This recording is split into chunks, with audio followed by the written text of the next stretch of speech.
pitch by pitch, and we've all been working on our spins and location. I wouldn't have been able to do that without the Animal D behind me, and Sammy and Logan doing a great job behind the plate and just focusing, pitch by pitch and just having fun. Van, in softball, a lot of people say you get one really good pitcher, you can ride them and get to maybe be a program changer. Do you kind of see that with Alison just here early in the season for you, that potential? Absolutely. We knew that when she said yes, it was a big yes to Mississippi State. And I think that with the help of our whole staff, she can make a huge impact with the help of everyone else, because it's a long grind, it's a long season, and we are playing in the major league of a conference, and she will need some help, and I'm really, really excited about this staff and Alison, and she's been fun to coach, and she's in command of her stuff right now, and she does really have a good time out there doing it. Even when it's hard, she enjoys it. Alison, just as far as being developed as a pitcher by Vann and the coaching staff, what stood out about the way they handle you and the other pitchers? I think that the other pitchers have done a great job. I think Stephanie Becker reached a career high in her strikeouts this weekend. She had no walks, and that's amazing to do. And Kylie pitched well. Also, I think we all just bring different things to the table. I mean, lefties, righties, we all have different spins. We all have different mentalities, and I think that we all just are able to go out and do it together as a staff. Well, at what point in the game yesterday you realized that I'm rolling here? How does that start clicking in for you? I don't really think of the game as a whole. I just kind of go inning by inning, pitch by pitch. So, I mean, it's fun striking people out, but I know that we have the defense that has my back, and our Animal D was awesome, and they were just firing me up. So, just the energy and enthusiasm in the game was awesome. I know it's early and everything, Van, but what do you know about this team as far as what you think they're capable of once you get into SEC? Well, we have tons of fight, and we've talked about being selfless and being excellent and being competitive, and we are working on being great at all of those things, and I see them learning how to work together. It's basically a new little nucleus of a group, and so we're technically a little bit young, and so we've got to get comfortable. So I see as we become more comfortable together and get into a little bit of a groove with each other, that we're gonna surprise some folks. We got it, but you got to keep grinding each practice day, and that'll be the most important thing, is taking care of each moment. And remembering that every practice is a process, every rep is a part of the process, and we can't be looking at the outcome of the SEC season. It's we don't want to get into destination disease. We want to be making sure that we're paying attention to today. Alison, after having to sit out a year with the transfer rule and everything, how did you have to almost calm yourself down in these first weeks of the season and just not get too excited, because it just seemed like you waited so long to get in the circle this year? I mean, Vann really is the best pitching coach in America, because as soon as I got here, I just felt comfortable.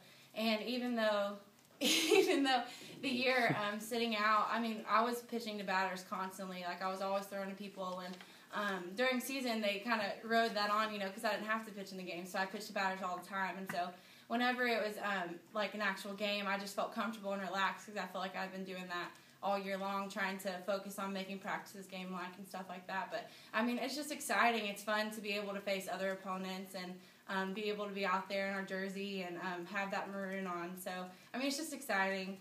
How key was that year that she was just kind of working with you without actually, being in games? I think it was huge. She came in with such a huge upside, and she still has she's very good, and she can be even better, which is exciting. She definitely has not plateaued, and one of the things that we really wanted to work on together, and we talked about it, was being consistent and knowing where the pitches were going, and that is what has really helped her mentally. She knows what she's doing.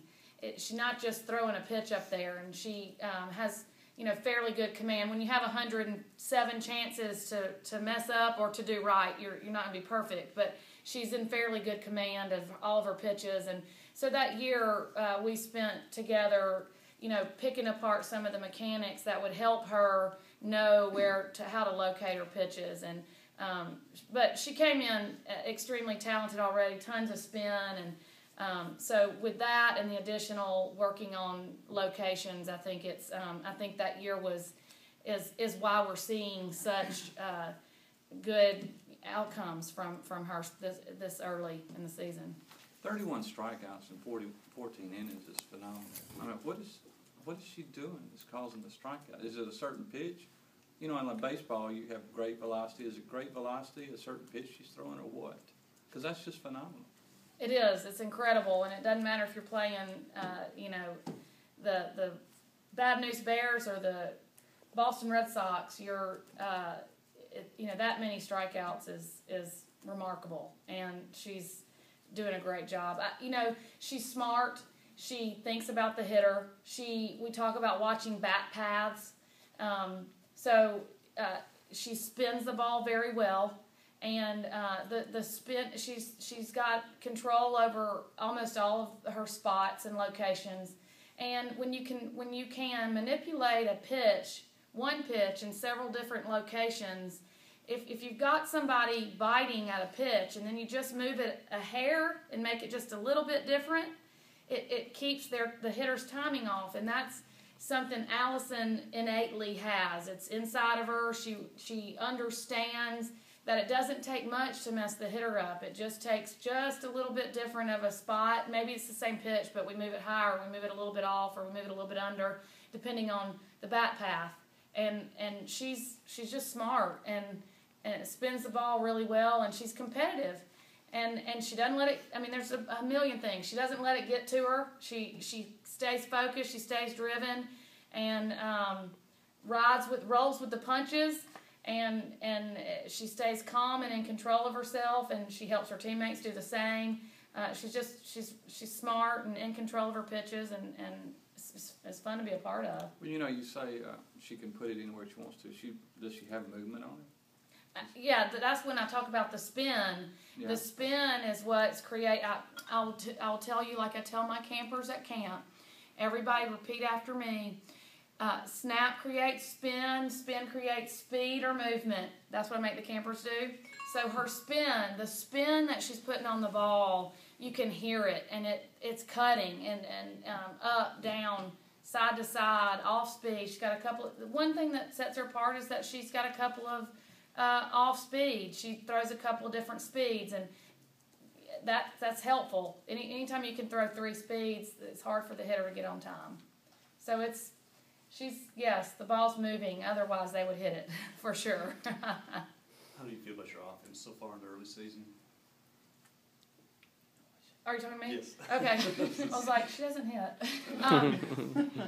What we really focus on is process over outcome, and we talk about having quality at-bats, and Coach Reach is in the room, and Coach Mullins, they have a very good process about what a quality at-bat is, and there's like 8 steps to it, and so you're in a 0-2 count, or even you have 2 strikes, and we put it in play. Doesn't matter if it's a weak ground ball, we've put it in play. That's part of the process, and that's a win, and that's a quality at bat. And if we can increase quality at bats per outing, the outcome is going to come in due time. So, for example, Jessica Offit had about 4 barrels. We played on a 225 all the way around fence, which is really deep for softball this weekend. I think she would have hit 2 over the fence, and she was hitting barrel after barrel after barrel, but they were getting caught. The outfielders were deep. And then her last at bat, she hits this little dinker and scores 2 runs and gets a double. And it's like, how did that happen? Well, she was lining up quality at bats after quality at bats after quality at bats. So I think once we get a good bottom of the line, we need a little bit of help from the bottom of the lineup. We need all of our big guns to be lining up quality at bats so that they're protecting each other in the lineup. We've got tons of speed, so I'm really pleased with our progress. We're going to have to continue to grind, and the pitching is only going to get better, and we've got to keep that mentality that we are looking for a quality at bat, not necessarily the outcome, but the process of quality at bats and what is the definition of a quality at bat, and really celebrating the small victories as we start facing some of the tougher pitching. Any other questions? Van, when you sit down with Allison, does she want to know the? I mean, you go over so many different things with your players. Does she want the information? Is it something that she's seeking out for you? And for Allison, is there, when you got here, was there a point where you were kind of looking at Van and going, "What are you talking about?" She likes to talk the game. She likes to talk pitching. She likes to talk about the hitters. Somebody got a hit this weekend, and it was well hit, and she comes in, she's like, that was a good pitch, you know. So she likes to discuss, you know, the kid hit a good pitch. That means, you know, we want to make sure that we're maybe not calling that again, or we're smart. And if she doesn't come in and talk to me about that, then I maybe think she threw a fatty and maybe call it again later in the game. But we stay in the bullpen and chat about pitching and different ways to do things all the time. She has a pitching coach at home that she sees, and she comes home from, you know, the break, and she's like, look at this, what I've been working on. So anytime you have a pitcher who is willing to play and tinker with what they're doing already, is only going to make her better. So it's been a lot. I think she does want the knowledge, and she wants to watch video. She doesn't want to watch video on herself necessarily, but video on the hitters she's going to face. She likes to break. She likes the game. I don't know. That's one thing that I love about coaches. She really stays with me in the bullpen, and we really do just tinker around. I mean, with different things. If something doesn't work, she's like, all right, next thing, you know, like, so what, next drill. So we kind of move on to the next thing, and we can just kind of have fun. And I'm always asking her, was my hip in the way? You know, can I get more spin with this? How can I, you know, improve this? And you know, she's always willing to help me, you know, with new ways and learn new things to do to improve my pitches. So that's one thing that I absolutely, you know, love about her. Any other questions? Cool.